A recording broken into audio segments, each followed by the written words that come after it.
Hello friends, welcome back to study कर। मैं हूं आपका दोस्त प्रभाकर। आज हम डिस्कस करेंगे 6 दिसंबर 2021 से related most important current affairs. तो आप इस लेक्चर को बहुत ही ध्यान से सुनिएगा। अंत में आपसे कुछ क्वेश्चन पूछे जाएंगे तो उनके आंसर आपको कमेंट बॉक्स में जरूर देना है।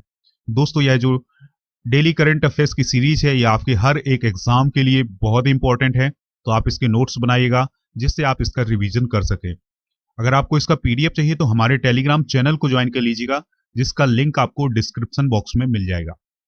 चलिए फ्रेंड्स, अब हम डिस्कस करते हैं आज का पहला क्वेश्चन। इंपॉर्टेंट क्वेश्चन है आपके एग्जाम के पॉइंट ऑफ व्यू से। अंतरराष्ट्रीय मुद्रा कोष का नया डिप्टी मैनेजिंग डायरेक्टर किसे बनाया गया है? आंसर होगा इसका गीता गोपीनाथ। दोस्तों, अंतरराष्ट्रीय मुद्रा कोष की नई डिप्टी मैनेजिंग डायरेक्टर कौन बन गई हैं? गीता गोपीनाथ। और वो जगह किसकी लेंगी? अगले महीने जॉफरी ओकामोटो की जगह लेने वाली हैं। दोस्तों, आईएमएफ की चीफ हैं क्रिस्टलिना जॉर्जिवा। तो उनके बाद ही नंबर आएगा किसका? गीता गोपीनाथ का।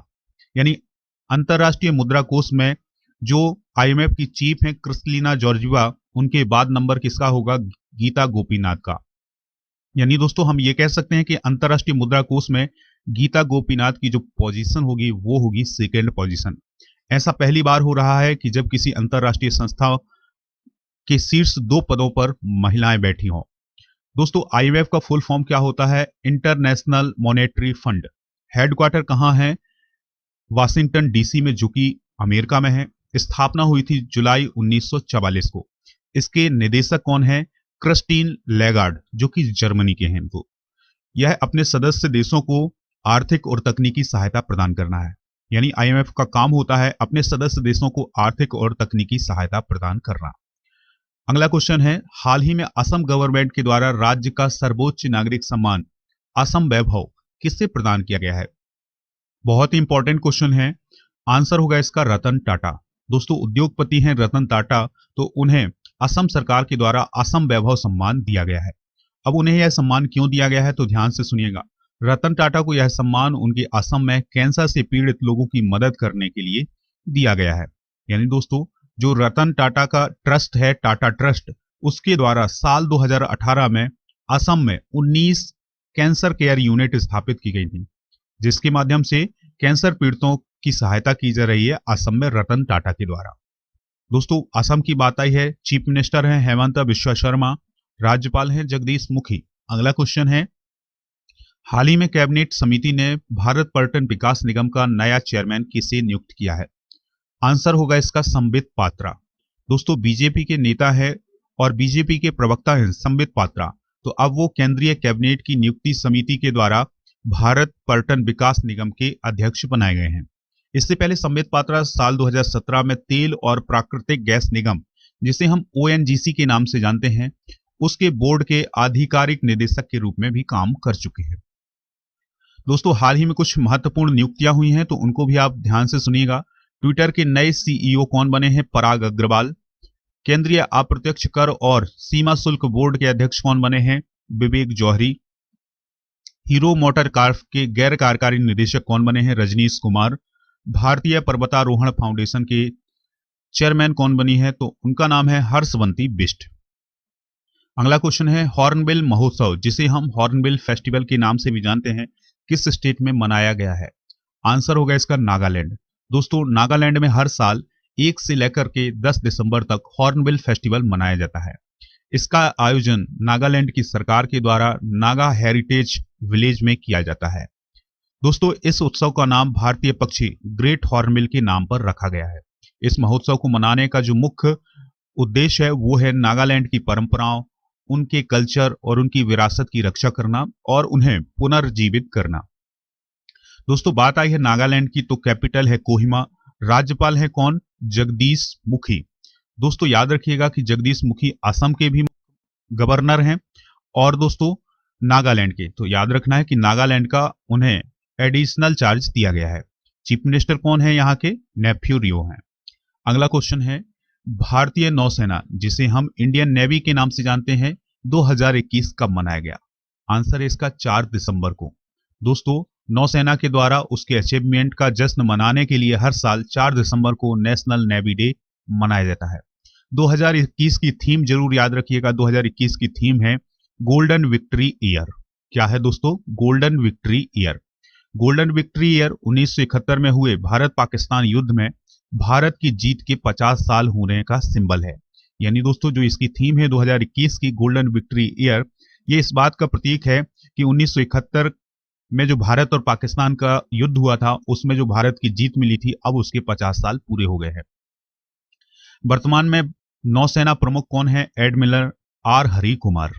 चलिए फ्रेंड्स, अगला क्वेश्चन डिस्कस करते हैं। इंपॉर्टेंट क्वेश्चन है, एजाज पटेल ने टेस्ट मैच की एक पारी में कितने विकेट लेकर हिस्ट्री को क्रिएट किया है? आंसर इसका 10 विकेट। दोस्तों भारत और न्यूजीलैंड के बीच मुंबई के वानखेड़े स्टेडियम में टेस्ट मैच खेला जा रहा है, जिसमें न्यूजीलैंड के स्पिनर हैं एजाज पटेल। तो उन्होंने एक पारी में 10 विकेट लेने का कारनामा किया है, जो कि अब तक केवल 3 गेंदबाजों ने किया है। दोस्तों पहले गेंदबाज हैं जिम लेकर, जो कि इंग्लैंड के हैं। इन्होंने 1956 में 10 विकेट लिए थे। अनिल कुंबले की बात करें तो ये इंडिया से रिलेटेड है और इन्होंने 1999 में 10 विकेट लेने का कारनामा किया था। और एजाज पटेल जो कि न्यूजीलैंड के हैं, उन्होंने हाल ही में भारत के खिलाफ 10 विकेट लेने का एक रिकॉर्ड बनाया है। दोस्तों एजाज पटेल ऐसा करने वाले दुनिया के तीसरे और न्यूजीलैंड के पहले गेंदबाज बन गए हैं। दोस्तों एजाज पटेल के बारे में कुछ और पॉइंट डिस्कस करते हैं, तो आपको बहुत ही ध्यान से सुनना है। एजाज का जन्म हुआ था 21 अक्टूबर 1988 को मुंबई में हुआ था। जब वे 8 साल के थे तो उनका जो परिवार था वो 1996 में न्यूजीलैंड में जाकर के बस गया था। एजाज भारत के खिलाफ पहली पारी में सबसे ज्यादा विकेट लेने वाले पहले न्यूजीलैंड के गेंदबाज बन गए हैं। दोस्तों न्यूजीलैंड की तरफ से दूसरा सबसे बढ़िया गेंदबाजी रिकॉर्ड था रिचर्ड हेडली का। उन्होंने 1995 में ऑस्ट्रेलिया के खिलाफ 52 रन देकर 9 विकेट हासिल किए थे। यह बात हुई एजाज पटेल की। अब हम डिस्कस करते हैं अगला क्वेश्चन। हाल ही में बंगाल की खाड़ी में उठे चक्रवाती तूफान का नाम क्या है? आंसर इसका दोस्तों जवाद। यानी जवाद नाम का एक चक्रवाती तूफान उठा है बंगाल की खाड़ी में, जिसका असर देखने को मिलेगा आंध्र प्रदेश, दक्षिण उड़ीसा, पश्चिम बंगाल। तो यहां पर इसका नाम असर देखने को मिलेगा। दोस्तों जवाद का अरबी भाषा में अर्थ होता है उदार। क्या होता है? उदार। मई माह में यास नामक चक्रवाती तूफान आया था, सितंबर में गुलाब।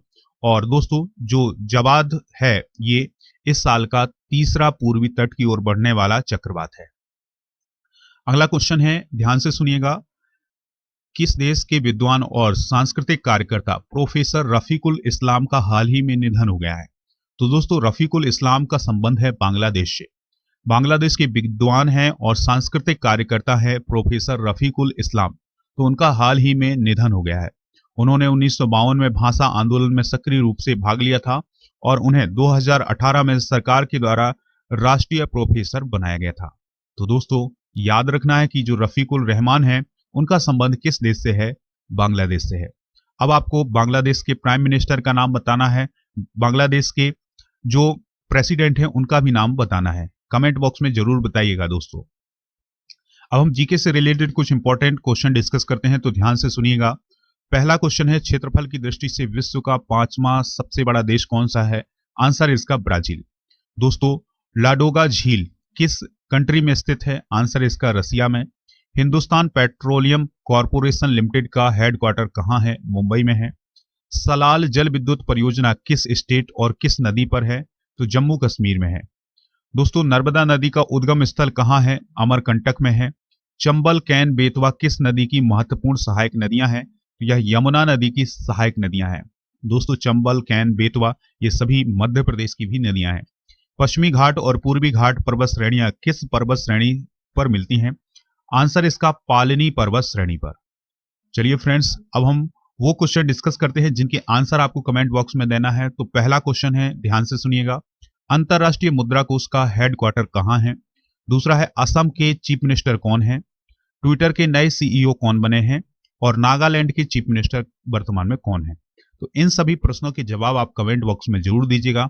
अब हम वो नाम डिस्कस करते हैं जिन्होंने पिछले आंसर बहुत ही सटीक दिए हैं। रूपाली ठाकुर, कैफ अंसारी, प्रतीक पांडे, विष्णु सोलंकी, ये सभी लोग ऐसे स्टूडेंट हैं जिन्होंने पिछले आंसर बहुत ही सटीक दिए हैं। आप भी आंसर दीजिएगा, हमें इंतजार रहेगा आपके आंसर का। दोस्तों अगर आपको ये लेक्चर पसंद आया है तो लाइक जरूर करिएगा और स्टडी कर को खबरिया पर फॉलो कर लीजिएगा। दोस्तों, अगर आप खबरिया पर फॉलो करते हैं स्टडीकर को, तो आपको मोस्ट इंपॉर्टेंट ऑडियो लेक्चर मिलेंगे। इसके अलावा आपको मेरा मॉडर्न इंडियन हिस्ट्री का ऑडियो कोर्स भी मिल जाएगा। आप हमसे व्हाट्सएप के माध्यम से भी संपर्क कर सकते हैं। हमारा व्हाट्सएप नंबर है 8602319713 है। और दोस्तों, राजा गुप्ता को आप अनअकैडमी पर फॉलो कर लीजिएगा, जहां पर आपको उनकी स्पेशल क्लासेस, लाइव क्लासेस मिलेंगी। इसके अलावा अगर आप उनके माध्यम से कोई भी कोर्स परचेज करते हैं, तो उसके लिए आपको एक रेफरल कोड यूज करना होगा, राजा नंबर 1। जैसे ही आप ये रेफरल कोड यूज करेंगे, आपको उस कोर्स में छूट मिल जाएगी। चलिए फ्रेंड्स, मिलते हैं नेक्स्ट लेक्चर में। आप इस लेक्चर को लाइक और शेयर जरूर करिएगा। धन्यवाद।